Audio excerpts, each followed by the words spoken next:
Hi hello welcome back to our channel options master guide. இங்கே இருக்க இந்த 4 green colour 4 lines தெரியல. Okay, இங்கே மேலே போயிருக்கீங்களா? இங்கே இருக்க இந்த 4 கிரீன் கலர் லைன்ஸ் நம்ம வெள்ளிக்கிழமை மார்க்கெட் தொடங்குறதுக்கு முன்னாடி கொடுத்துருந்த லெவல்ஸ். அந்த லெவல்ஸ் எப்படி வேலை செஞ்சிருக்கு, லெவல்ஸை தாண்டி நம்ம சொல்லியிருந்த விஷயங்கள்லாம் நடந்திருக்கா இல்லையா அப்படின்றத பார்ப்போம். நம்ம என்ன சொல்லியிருந்தோம் அப்படின்னா, மார்க்கெட் 24,400 இந்த ஸ்ட்ரைக்குக்கு கீழே இருக்கிறதே தொடர்ந்து கீழே போகக்கூடிய வாய்ப்பு அப்படின்றத சொல்லியிருந்தோம். மார்க்கெட் பார்த்தீங்கன்னா கிட்டத்தட்ட அதே விஷயங்கள் தான் நடந்தது. ஓப்பனிங்கில் மார்க்கெட்டோட ஓப்பன் ப்ரைஸ் 24,361, 400 அந்த ஸ்ட்ரைக்குக்கு கீழே தான் ஓப்பன் பண்ணியிருக்காங்க. ஓப்பன் பண்ணி கிட்டத்தட்ட ஓப்பன் ஹை அப்படின்றத செட் பண்ணியாச்சு. செட் பண்ணி டவுன் சைடில் ஒரு நல்ல மூமெண்ட், அதுக்கடுத்து ஒரு கரெக்ஷன், திரும்பியும் ஒரு டவுன் சைட் மூமெண்ட். எக்ஸாக்டாக நம்மளோட S2 அப்படின்றத ஒரு 2 பாயிண்ட்ல மிஸ் பண்ணியிருக்காங்க. ப்ரீவியஸ் டே லோ அப்படின்றதும் நமக்கு அங்கே தான் இருந்திருக்கு, பக்கத்தில் தான். அந்த ஏரியாவில் ஒரு சப்போர்ட் எடுத்து மேலே வந்தாச்சு. மேலே வந்தவங்க டைரக்டா எங்க வந்து ரிஜெக்ட் ஆயிருக்காங்கன்னு பாருங்க. 24,400 அந்த ஸ்ட்ரைக்ல தான் அங்கிருந்து திரும்ப கீழே வந்தாச்சு. ஸோ காலையில இந்த இடத்துல புட்டை பை பண்ணக்கூடிய ஒரு ஆப்ஷன் கொடுத்துருக்கான். அதுக்கு அடுத்து கால் சைட் மூவ் பண்ண ஆரம்பிச்சாச்சு. இந்த இடத்துலலாம் புட்டை பை பண்ணவங்க எந்த அளவு ப்ராஃபிட் பண்ணியிருக்க முடியும் அப்படின்றது தெரியல. மார்க்கெட்டோட ட்ரெண்ட் இன்னமும் டவுன் சைட்ல இருக்கிற மாதிரி தான் ஆப்ஷன்ஸோட ப்ரைஸ் காமிச்சிட்டு இருக்கு. உங்களுக்கு என்னதான் மேலே போற மாதிரி இருந்தாலும் நீங்க ஒவ்வொரு கிரீன் கேண்டிலும் ரெட் கேண்டிலையும் கம்பேர் பண்ணி பாருங்க. கிரீன் கேண்டில் நல்ல பெரிய பெரிய கேண்டிலா விழுந்திருக்காது. ரெட் கேண்டில் தான் பெரிய பெரிய கேண்டிலா விழுந்துகிட்டே வந்துகிட்டு இருக்கும். இந்த இடங்கள்ல கிரீன் கேண்டில் விழுந்திருக்கான். இருந்தாலுமே அதுக்கு அடுத்து என்ன நடந்திருக்கு அப்படின்றத பாருங்க. திரும்ப டவுன் சைட் மூவ்மெண்ட் அப்படின்றது கண்டினியூ ஆயிடுச்சு அந்த 400 ஸ்ட்ரைக்ல. ஸோ இந்த ஸ்ட்ரைக்குங்களை நாம ஏன் சொல்றோம் அப்படின்னா, அந்த ஸ்ட்ரைக்குங்கள்லாம் ஓடிஎம்மா மாறின ஸ்ட்ரைக்குங்க ஆப்ஷன்ஸை பொறுத்தவரையும்.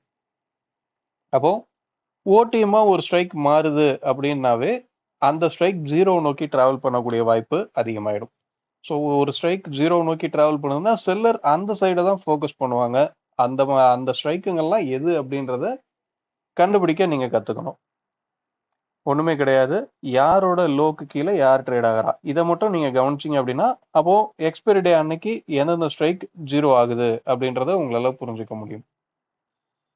இதை புரிஞ்சுக்கிட்டீங்க அப்படின்னாவே ஒரு செல்லர் அந்த ஸ்ட்ரைக்குங்களை செல் பண்ணியிருந்தாங்க அப்படின்னா அடுத்து அவங்க என்ன பண்ணணும், அந்த ஸ்ட்ரைக்குங்க என்ன நடந்தா அவங்க ஜீரோ ஆக மாறக்கூடிய வாய்ப்பு மட்டுமே இருக்கும். என்ன நடந்தா அவங்களுக்கு இன்டென்சிக் வேல்யூ அப்படின்றது கிடைக்கும். அதாவது இன்டென்சிக் வேல்யூ கிடைக்கணும் அப்படின்னாவே அந்த ஸ்ட்ரைக்குக்கு மேல மார்க்கெட் முடிக்கணும். ஒரு காலோட ஸ்ட்ரைக் எடுக்கிறீங்கன்னா, இல்ல புட்டோட ஸ்ட்ரைக் எடுக்கிறீங்கன்னா மார்க்கெட் அந்த ஸ்ட்ரைக்குக்கு கீழே முடிக்கணும். ஸோ என்ன நடந்தா அந்த ஸ்ட்ரைக்குக்கு கீழே முடிப்பாங்க இல்ல மேல முடிப்பாங்க அப்படின்ற அந்த லாஜிக்கை புரிஞ்சு அந்த ஸ்ட்ரைக்கை செல்லர் என்ன பண்ணுவாங்க, ஏற்கனவே ட்ரேட் எடுத்திருந்தாங்க, ஒரு பொசிஷன் வச்சிருக்காங்க அந்த ஸ்ட்ரைக்ல அப்படின்னா அவங்க என்ன பண்ணுவாங்க, இன்னைக்கு அவங்களோட கண்டிஷன் என்னவா இருக்கும், அவங்க லாஸ்ட்ல இருப்பாங்களா ப்ராஃபிட்ல இருப்பாங்களா, இந்த மாதிரியான விஷயங்கள்லாம் நீங்க புரிஞ்சுக்கிட்டு அதை ஃபீல் பண்ணி ட்ரேட் பண்ணணும். நம்ம இங்க சொல்ற லெவல்ஸ் டைரக்டா அந்த லெவல்ஸை சொல்லிடுறோம். அது ஏன் வேலை செய்யுது வேலை செய்யல அப்படின்றத லைவ் மார்க்கெட்ல என்ன நடக்குது, எந்த ஸ்ட்ரைக் எந்த மாதிரி ட்ரேட் ஆகுது அப்படின்றத உங்களுக்கு புரிஞ்சுக்கிட்டீங்க அப்படின்னா தான் அந்த இடத்துல நாம என்ன பண்ணணும் அப்படின்றத உங்களால அண்டர்ஸ்டாண்ட் பண்ண முடியும். ஓகே, இப்போ நம்ம இந்த லெவல்ஸ் எல்லாம் ரிமூவ் பண்ணிட்டு நாளைக்கு திங்கக்கிழமை மார்க்கெட்டுக்கு உண்டான லெவல்ஸ் என்ன அப்படின்றத பார்ப்போம். திங்கக்கிழமை மார்க்கெட்டுக்கு நம்மளோட R2R இருக்க போது 24,568. ஓகே, R1 இருக்க போகிறது 24,496. S1 24,353. S2 24,281. இந்த ஸ்ட்ரைக்குங்க தான் இருக்க போகுது, இந்த ப்ரைஸுங்க தான் இருக்க போகுது. இதை தாண்டி ஆப்ஷன்ஸோட ப்ரீமியம் என்ன சொல்லுது அப்படின்னா 24,450, 350. இப்போ தொடர்ந்து மேலே போகணும் அப்படின்னா 24,450, 24,450 இந்த ஏரியாவுக்கு மேலே நின்று ப்ரீமியம் சப்போர்ட் அப்படின்றது கிடைக்கணும். இதுக்கு மேல இருந்து ப்ரீமியம் சப்போர்ட் கிடைக்கிற பட்சத்தில் அடுத்தடுத்த ஒரு அப்சைட் மூவ்மெண்ட் அப்படின்றத எதிர்பார்க்கலாம்.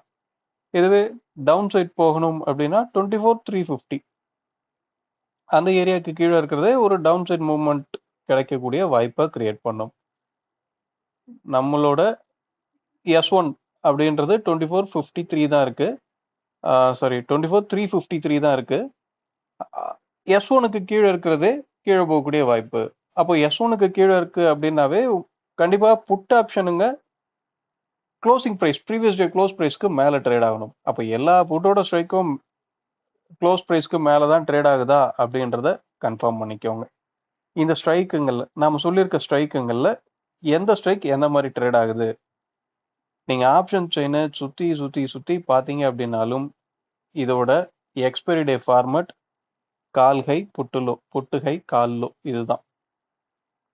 ஒரு ஆப்ஷன் செயினை நீங்க பார்க்கணும் அப்படின்னாவே புரிஞ்சுக்கணும் அப்படின்னாவே எக்ஸ்பைரி டேவோட கண்ணோட்டத்தில் தான் நீங்க மார்க்கெட்டை பார்க்கணும். ஸோ எக்ஸ்பைரி டேல கால் ஹை புட்டு ஹை கால் லோ இதுதான் அப்படின்னா ஒவ்வொரு நாளும் என்ன நடக்குது, இங்க இருக்கிறது ஸ்பாட்டுக்கும் ஃபியூச்சருக்கும் உண்டான அந்த டிஃப்ரென்ஸ் அப்படின்றது தான் டைம் வேல்யூவா இருக்க போகுது. அப்போ இதை எப்படி ஈவன் பண்றாங்க, சிந்தட்டிக் ஃபியூச்சருக்கும் ஸ்பாட்டுக்கும். எக்ஸ்பைரி டே அன்னைக்கு சிந்தட்டிக் ஃபியூச்சர் எங்க இருக்கோ அங்கதான் ஸ்பாட் எடுத்துட்டு வந்து க்ளோஸ் பண்ணி ஆகணும்.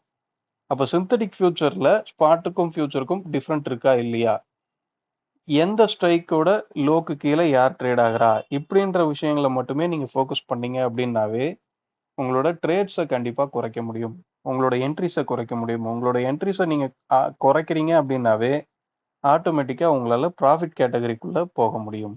நீங்க ஒரு என்ட்ரி எடுத்தீங்க அப்படின்னா தான் லாபம் இல்லை நஷ்டம் அந்த கணக்குக்குள்ளேயே போவீங்க.